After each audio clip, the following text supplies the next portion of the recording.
Well, what's up, guys? Welcome back to the Collision Live. Daniel here, and joined at the desk, as I always am, by the Oscar the Grouch to my Sesame Street, Mr. Samuel David Kemp. How you doing? I'm doing well now that I'm the Grouch. Yeah, now that the Christmas season is done, and I got it on my grouchy cynicalness for defiling Christmas carols. I can Adding those. pass the torch now and be my happy self. But what's up? Per usual, yeah. So probably just let you know, if you haven't already noticed, this is the Collision Live, not live. We are both, as we speak, our future shelves are both out of town right now. So we just thought we'd pre-record this episode. So if we miss some crazy controversial story, that's why. We'll get to it next week. But we're still excited. There's stuff we wanted to talk about, things going on in culture. Again, if you're watching us live or watching our playback, I guess, feel free to throw your comments in the comments section. Let us know. We can still kind of have an after-the-fact dialogue about some of these things and some of these topics and what you think about it, and kind of as we get into it. But what's going on? Anything interesting going on this week for? I think there were some Oscar things happening that no one probably pays attention to. And I did see, what was it? There was like a Halo thing, and this was maybe a few weeks ago, but I don't know. I'm just kind of maybe slow on the uptake on some of these things that we'll get to in our later topic. But just some interesting happenings there in the video game movie crossover world. Which is a sneak peek, because we will be talking somewhat video game heavy this week here at the Collision. But yeah, a lot of stuff going on this week, a lot of interesting stuff. Again, if you haven't joined us before, this is sort of our weekly show, usually live, where we just sort of look at what's going on in the last week of culture and sort of dig into it, whether it's a controversy or just celebrating geeky stuff that we like, and kind of just trying to take a kind of a biblical Christian worldview and kind of bring it into culture and just sort of be a little more engaged than just sort of, blindly accepting it all or kind of thoughtlessly rejecting it all, and just sort of wrestling with some of the messy stuff. And there's we'll get into it in this show, a bit of maybe more messy stuff than we've been able to get into for the past couple of weeks. Yeah. But to start off the show like we always do, we got pop culture news.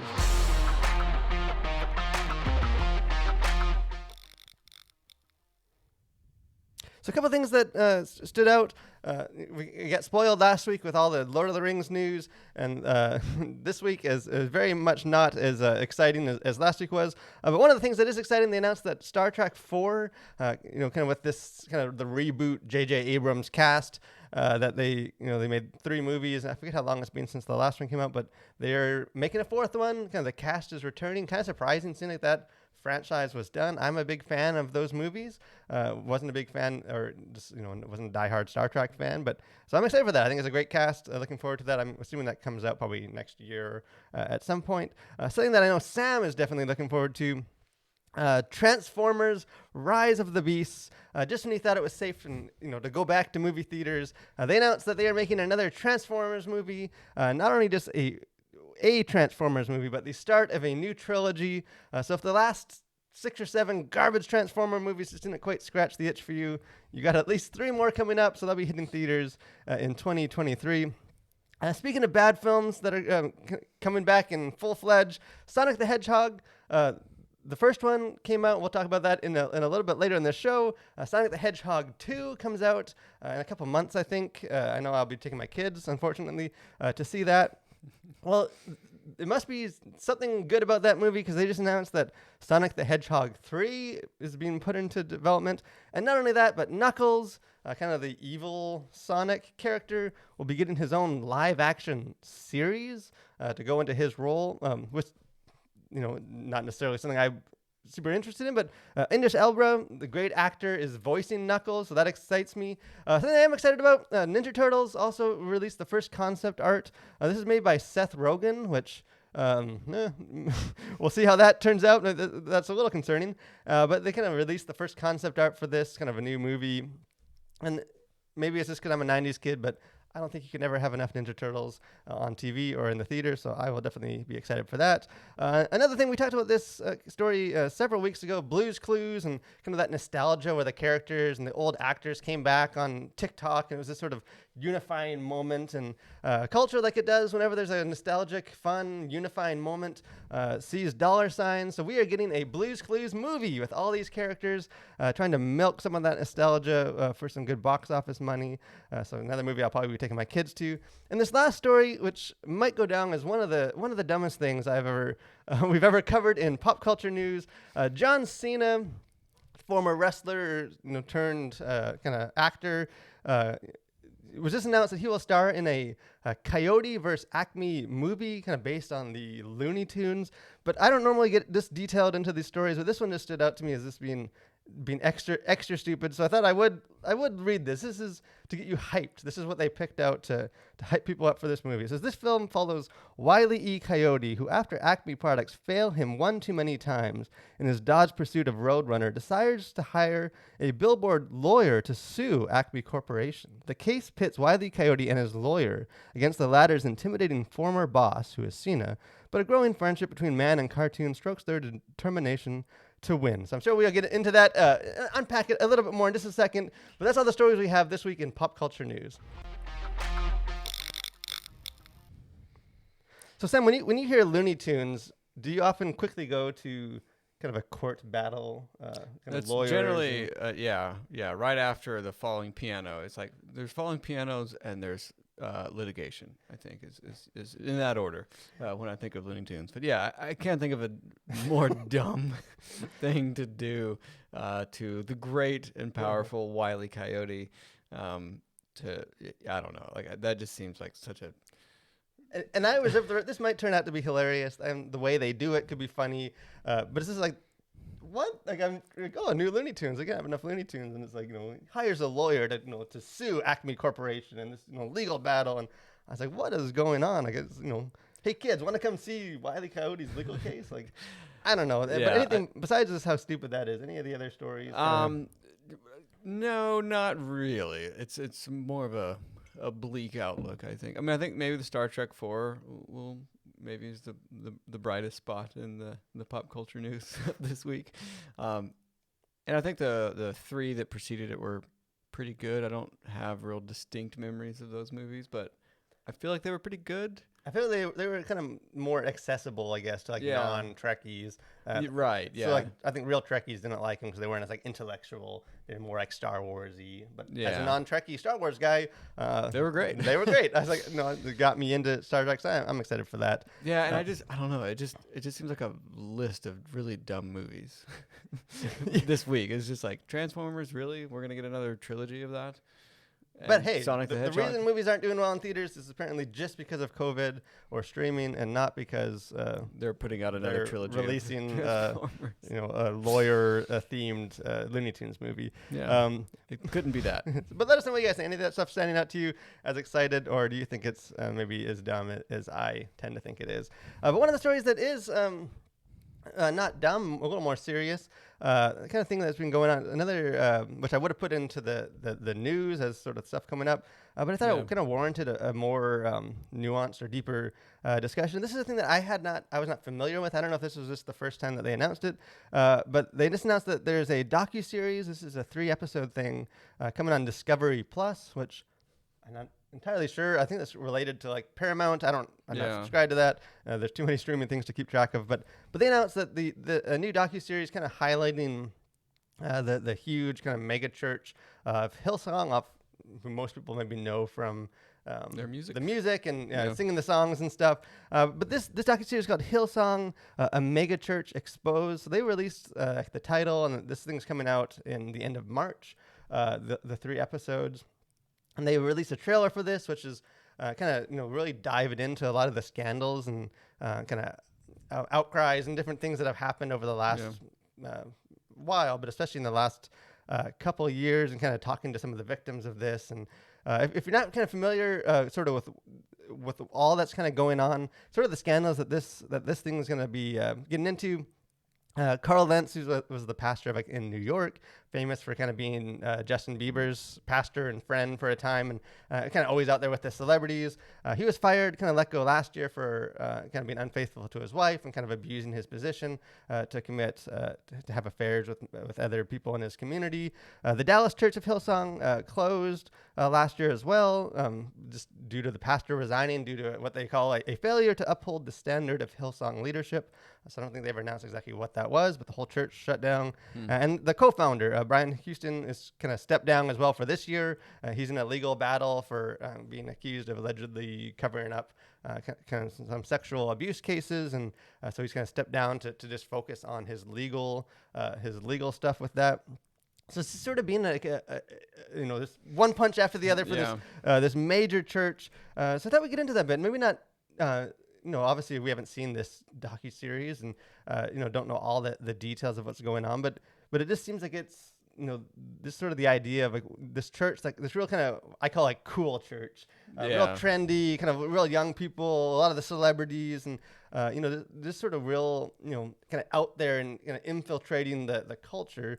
And I don't know, maybe it's like a warning sign of like what happens when like the church gets a little too kind of mixed in with the culture and kind of big and trendy, and is this sort of like an isolated case? Is it like a warning sign? Like, what do you when you see no, I mean, I think there's really a lot to unpack there, but I think I can hear perhaps churchgoers and pastors of smaller churches of maybe a more traditional bend, sort of, you can kind of hear them saying like, yeah, like big shock, the cool hip, try to appeal to a broad audience is having trouble because in their mind they sort of lost their way of like what church is supposed to be, and maybe there's some fair criticism for that, but I do think it is I think it is telling that when churches get to a certain size, when perhaps they get kind of mixed up into sort of the celebrity culture, that there is a real danger there. And I think we're kind of maybe seeing some of the outworkings of that. Like, and I would say too, that a church like Hillsong, like I don't think there is a church, or there probably are very few churches today that haven't been influenced by at least their music in some capacity. Because I mean, some of their music that they put out, and I don't know, again, I'm not sure the differentiation between like Hillsong the church and Hillsong like where all the music comes from. Like, I'm pretty sure they're more or less like the same. Hillsong, the church, like the original is like in New Zealand, over there in the Shire. And that's sort of where it launched, kind of this growing church, and this focus kind of on music. I've known people that have gone over to some of the schools that they run over there, and and then kind of their campuses, like you would think of like in American churches, but they are planting them all around the country. And I know there's one. I think they just launched one in the Atlanta area, or they're going to. But yes, and the music is connected kind of out of that. It really is this like whole industry. So the trailer for this docuseries kind of gets into like it's not just like a mega church. Like it's this like product. Like this, they're making just tons of money. They have like their own kind of like TV program, and like there's this podcast. Like it's this ton. They're huge. It's an enormous corporation essentially, or a nonprofit maybe. I don't know how they're organized as an organization, but yeah, it's massive. Like it's hard to understate or overstate just how influential Hillsong is in sort of all of Christendom. Yeah, and I think when I was watching this trailer, and I think there's kind of my initial, having not seen the docuseries, or before I'd done even a bit more research, is I feel like sometimes the response to these things is to just like dismiss it, like.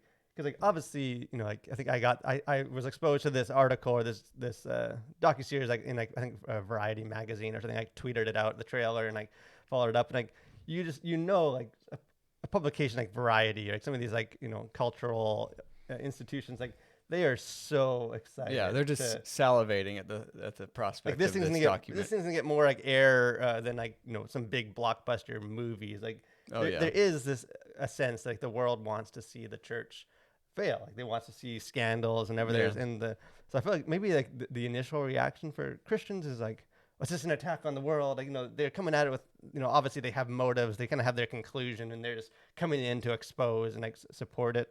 And I feel like some of that is definitely true. Like that always is the case. But I don't know. I also think, and I think we've seen kind of in this last kind of year with some other kind of similar kind of moral failings or some of that kind of stuff, that like, just because like the motives of like exposing it or like maybe kind of an attack on the church, or like they're very anti-church. Like, Yeah. doesn't mean what they're revealing is not completely valid and like Right. needs to be confronted Right. as like a Christian community, because there is like a balance of that. Yeah. Yeah. Well, and I think that's the thing. Like and it's, on the one hand, like you don't want to fault, churches for being successful and having an impact where God has them. And you don't want to say like, well, any church that grows and gets big is like, well, just, look Like a out. ticking time bomb. Yeah.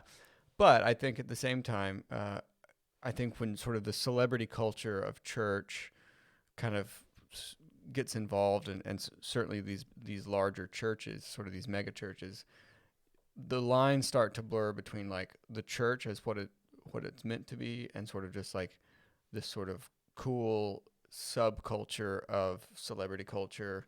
And well, you just want to be like, all I want to do is be on the band for Hillsong, or you start thinking about your career path or things that you can do just to sort of be a part of this really hip, cool organization that it's sort of a church, it's sort of a parachurch, it's kind of all these different things. And I think what happens is there's a potential to lose your way, and obviously they have in several respects. Yeah, it almost becomes like an alternative to like the like Hollywood culture of like Right. some of these, if you're like a Christian and stuff, and maybe you're not gonna rise to fame in the same way that like in the secular world would. It's almost like these like big kind of churches and like the Christian subculture can like mimic that experience where you can still get a large following and be an influencer and like, but you're a Christian. But it's sort of under that sort of subculture umbrella of sort of Hillsong stuff. I think it can be very dangerous as we've seen. Yeah, and I think we're sort of seeing like I feel like this is the start of sort of like the reckoning we have as a culture of like, what do we do if we've sort of blended too closely? And I would say kind of a last thing is, I think sometimes Christians, we just get defensive when people like criticize us, or the world tries to, because oftentimes it's misrepresenting us. And but I think there is like somewhat of like a double standard of like, like even like what we do here at the Collision all the time is like, kind of looking at what's going on in the secular culture and trying to navigate it and like better understand it. And like when celebrities that are like aren't Christian and culture like have a moral fail, like a Marilyn Manson or some of these people, like the church comments on that and like see, that's what we without God and these perverts in Hollywood and all that kind of stuff. Yeah, that like we do that all the time, but like there's sort of this like reluctance or like but the secular world isn't allowed to like do the same thing about the church, commentate on the church or try and understand like or really get to the truth of the matter, like. And I think they should, like, the Christianity and stuff is influential, churches are influential, especially a church like this, that like we can like we can push back on like the way they do that, like it misrepresents the church, but I don't think there's anything like I don't think Christians should necessarily be like mad that like how dare they do a docuseries that's gonna make the church look bad. Like I just think like don't give the world material that's bad to expose, and then we won't have to worry about that. But let us know. Obviously, it's a thorny kind of issue. Yeah, it's kind of one I've been following for a while, just because it's just been kind of related to some of the topics we've done with like sort of these influential kind of Rabbi Zacharias. There's all these kind of figures in the church that have lately seemed like they've kind of been caught up in some of these movements and exposed for kind of abuses. And I think the church as like a community just needs to get more serious about like how do we prevent this? How do we kind of guard ourselves against that? But what do you guys think? If you guys have any opinions sort of on how as the church, how do we kind of avoid becoming so kind of mingled with like the cool hip culture and kind of exploding in popularity and stuff? Like how do we kind of develop that culture without like falling into the same issues that like the secular culture does and the possibilities for abuse? We'd love to hear you on that. But something else that I was excited to talk about, which is not quite as thorny of an issue, is what we get into in the next segment of our show, Host Corner.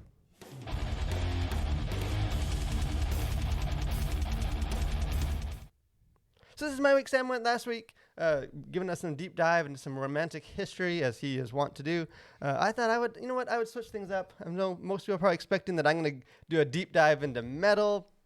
And maybe I'll bring a little metal into this, but I thought just sort of in theme of the rest of the show and the next topic, we'll talk about my favorite video game series. I'm not a hardcore gamer by any means, but I do play video games on occasion. And the Legend of Zelda games are ones that are just my favorite. There's a bunch of these games, and it's sort of one of those series that like connects like all the stages of my life. Like I grew up playing these on the Link to the Past on like the Super Nintendo back when I was just a kid, sort of exposed to video games at all. Like as an older in college and stuff, would play some of these, and even like Breath of the Wild, the last kind of big Zelda game, came out right when my kids were young. And I was finishing up my PhD in some of my school, and like it was one of like the first kind of like shared pop culture experiences that I had with my kids.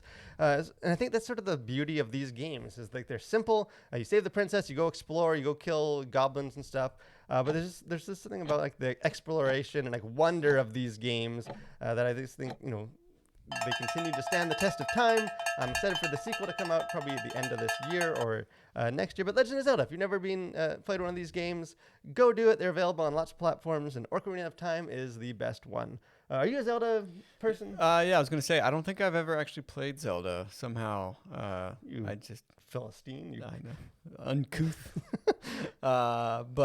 Yeah, so you'll have to direct me to where do I begin my Zelda journey, and on what platform should I use? Yeah, and the crazy thing with the Zelda games, like they've gone through like from like old like pixel art, like kind of top down games, like they've been like kind of like a platformer, like straight on, like they've been 3D, like they've done like the motion controls, like because it's like I feel like the latest ones they're sort of first person, sort of you're walking around. Yeah, like you're just sort of in this world, like there's no like go here first, go here, like there's no levels, you just explore, which I love that. I love those kind of games, and so I'm surprised I never have. Yeah, and there's inspiring too, because like I beat the game years ago, the last one. Like every now and then, like, my kids like still want me to like play it together. So like, we'll just go into this world, even though we've like accomplished everything, and just like walk around and like find new stuff, and like and they're great. Yeah. So Legend of Zelda, and the music, you cannot beat the music, and even the sound effects are super iconic. Sweet. Well, I look forward to my first foray into Legend of Zelda, which I don't know when that'll take place, but eventually. At some point when your kids are a little older, you can introduce them for the sake of your kids. Yeah, and exactly. I look forward to many introductions to the kids. But speaking of video games, I thought we'd get into video games and sort of the sub-related to video games of movie adaptations. Uncharted comes out. I guess it's already come out. Again, we pre-recorded this, so I will have already seen it by the time this movie comes out, but I have not seen it yet. I'm seeing it later today. But kind of the latest kind of in the long line of attempts to adapt video games into live action movies or cartoon movies. And these movies are they're notorious for just being awful. We were trying to even before the show think of like good examples, and you just can't think of them. They're almost always awful. So here's just a list of a couple that I kind of the bigger ones that have over the last couple of decades that have come out. Super Mario Bros. Arguably the worst movie ever made. Mortal Kombat. I know they just made a new one, which was as bad as the first one. Lara Croft Tomb Raider 1 and 2 with Angelina Jolie, and then the most recent one, which didn't warrant a sequel. Resident Evil. There's a ton of those movies, so I guess someone watches them, but definitely not going to win like an Oscar anytime soon. Prince of Persia: Sands of Time. Another bad movie. Warcraft. One of the biggest fantasy properties in the world. That movie bombed at the theaters. Assassin's Creed. Another awful movie. Detective Pikachu. Arguably the best of this list, although the bar is set fairly low. And then the most recent, Sonic the Hedgehog, which is just an awful movie, but enough people watched it to get a bunch of sequels. So those are all kind of the biggest ones I could think of. And like maybe Detective Pikachu was like, I didn't hate it. Like when I reviewed it here for the Collision, I was like, it's dumb. I don't want to watch it again. But like I wasn't like wanting to like it wasn't awful. Spoon my eyes out or something like it. It was fine. Yeah. But I don't know. Like these movies are just always bad. It's like, why is that? Like why? Because people always talk about like if we could just like make a good one, like and kind of start the trend and crack the code. There's the code that yet to be cracked. But they haven't done it yet. Like so, why? What is it about video games that just they just haven't translated to cinema. Yeah, it's maybe difficult to put your finger on. I think partly because it's already a visual, it's already a visual art, it's a visual medium, and so I think people are familiar with it in a visual sense, whereas like books, there's tons of successful book to film adaptations, because I don't think you already have sort of a visualization already embedded in people's minds of what it should and shouldn't be. And so I think maybe that's part of it. I think the other part is, I think the reason people love these games is because they're games, because like you're the one kind of directing the character or being involved in it. And so I think if you're not being involved in it, it maybe lessens some of the appeal of like those characters. If it's like, well, I'll just, instead of be the character, I'll just watch the character. And as you know, like there's nothing more fun than watching somebody else play video games, which, caveat, like that is a massive industry right now. It's like tons of people. And I always remember like growing up, it's like, I always hated watching other people play, because it's like, well, I want to play. Like, why do I want to sit here and like let you take a turn playing, whatever? Like, I want to be the one doing it. And so I think maybe those are some reasons why, but I don't know. What would you say? Yeah, I don't know. This is my, and it's maybe not like consistent across all video games or like a catch-all answer, but like kind of my theory is like you always hear, and we've talked about on the show, like the storytelling, like like we're well beyond like the days of like Pong or something, like like there's there is like stories, and like, they have like huge teams and like these expansive worlds and stuff. So like people talk about like, this sort of these meaningful, like real rich stories in video games, but I think like part of what makes those good stories is like the interactive component. Like I think like if you just take like the bare bones skeleton of like the story of some of these games, like they're basic and like they're not exciting. Like like I think what makes them seem like they're kind of more meaningful is that you're actually like living it, and like you have to make the decision. Do I defuse the bomb, or do I let them blow up but save this? Like sort of some of these like moral decisions that a lot of games like kind of make you choose what path you're gonna take. And like I feel like the interactive part that you like kind of fill in the gaps of like that was such a big moment, and like because like I had to live it and see the consequence. Like super basic story, but like enriched greatly by the interaction. Yeah, so I feel like if you just take the story without that, like I participated in that decision. Like the actual story events, almost like by definition, have to be fairly simple. Like you can't just to apply to lots of people, fit into the story. Like so, I don't know. Like, I think maybe the stories in video games, like maybe they're too generic, and maybe they're just like not as like rich and like real engaging as we think they are when you take away the component. When you take away the fact gameplay, that like, it was fun to do, but it wasn't necessarily, if you read it in a book, like I don't know if it would be super interesting. And some I think are just like almost like you can like take the world, like like take like a Super Mario's or something like Bros, and like you can take the and they're making a movie coming up at the end of the year, but like it's like like you also have to like, include stuff from the game, like which is just jumping around breaking bricks, and like so I don't know if it's just sort of handcuffs of like it has to like it has to be enough like the game to like make people not like this isn't the Super Mario Bros. Like because that's like it needs to be sort of inspired by and then just go off in a totally different direction. The notorious like the Super Mario Bros. Movie that came out. I remember my dad rented this from a video store when those were still a thing, like when we were kids, and we were all just sort of like, what are we watching? Like it has nothing to do with like, the game of Super Mario, and of course everyone hated it because it didn't feel like that. But it's like I think what they were trying to do is like no one wants to see a game of like someone going through a level and jumping on a flag. Like you sort of be inspired by it, but it totally didn't work. But I don't know. Is there any like is there something that they could do to like because like I feel like there are like they're making like the Halo show, like maybe shows are. Like like miniseries can be could like be a little more immersive than a bit more episodic, and I don't know. I think it maybe like just take smaller portions of like a game and sort of go off on that rabbit trail, so you can sort of have some elements of the gameplay in it, but you're not as bound to sort of like the main plot, the storyline of the game, but like maybe some other characters offshoot. So like the movie can just sort of create its own sort of world around this character, but just sort of taking in some of the elements from the original game, but you're not having to be so handcuffed by like the original story or plot line. Yeah. I don't know. Like I don't know 'Cause what even that. like the Warcraft movie was such a like I didn't grow up. I played like not like the online World of Warcraft. Like I played like Warcraft 2, like the old kind of game where you'd build like as a kid I played that, and like the world is so interesting and like as like a fantasy place that like they Yeah. could have told a cool story like a TV show. Like the problem with that movie is just that the story was dumb. Yeah. Like, it was just super CGI. Well, Like, I guess what I'm thinking of is something like what Rogue One is to Star Wars. Like, forget what you think about Rogue One.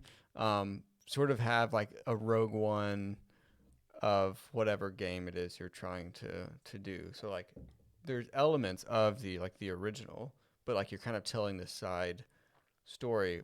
I don't know. Maybe that would be interesting. Maybe it wouldn't be. I don't know. yeah, because like the one I've always wanted, of course, is going off my host corner is like a Zelda show, and they've like kind of teased, played around with it. Like the problem is just that like, the character of Link, like that you are, doesn't talk like other than just like yeah, like his grunts he does when he like does stuff, but like, he Yeah. doesn't speak. So like to have a show about a character that like for like 30 years, 40 years like has never spoken, like I just think Yeah. they're not willing to do like other characters speak, and he just sort of like creepily like nods and like never responds. Like so it's weird. So I don't know if like you could like just take the world and like go set it in the world, but not have it be Yeah, Link, or if that sort of like defeats the purpose of making a I don't it's know. I Zelda, mean, I but feel like no Zelda. yeah, I don't know. I feel like that could be good because you kind of maybe can get the best of like what a movie has to offer without sort of just wrecking everybody's vision of what it is supposed to be based on the game. I don't know. Like that might be. We'd love to hear from you guys. Like, if you could make a movie on a game, how would you approach that? What would that look like? And why would it be better than every other game to movie adaptation that's ever been attempted? Which just reminded me of this was like probably like 5 years ago they announced this, and obviously for reasons that should be obvious to everyone but them, I don't think it came to be. But like they announced a Tetris movie. Like they're making a Tetris movie right now. That's like the backstory of the how it was created, which is super interesting. But like this was like Tetris. Like it was. It wasn't like the behind the scenes. Like this was like blocks falling from the sky, and like they announced this thing as like this is our story was too big. Like this is gonna be a trilogy. Like they had got like $80 or $90 million of funding. Like surely that has to be some like, sort of a hoax. Like, yeah, like it was some like weird kind of production company that was doing it, and like I never did like follow up like what happened to that or if that was made at some point. But hey, they're I guess if you're looking for I mean, I think it could be interesting. Yeah, like do some like biopics of the creators of some of these like iconic games. I feel like could be kind of interesting. I don't know. Like I don't know if there's a lot of like, it almost never happened, but because like the story of Tetris is crazy. It's like it's like Russian spies and like smuggling. Like it's not that I've watched documentaries on the making of Tetris. I am an amazing Tetris player, but like some of those stories are like super interesting. Or like the Nintendo Wars, they made stuff on that. But yeah, like making like a game just seems like I don't know, and maybe it just like kind of shows the almost like the failure of like video game movies is like a praise on like the uniqueness and like of like a video game that it is different. It's not just sort of a story that you go play. Like it's a whole different thing. Yeah, it's like an entirely different experience, I think.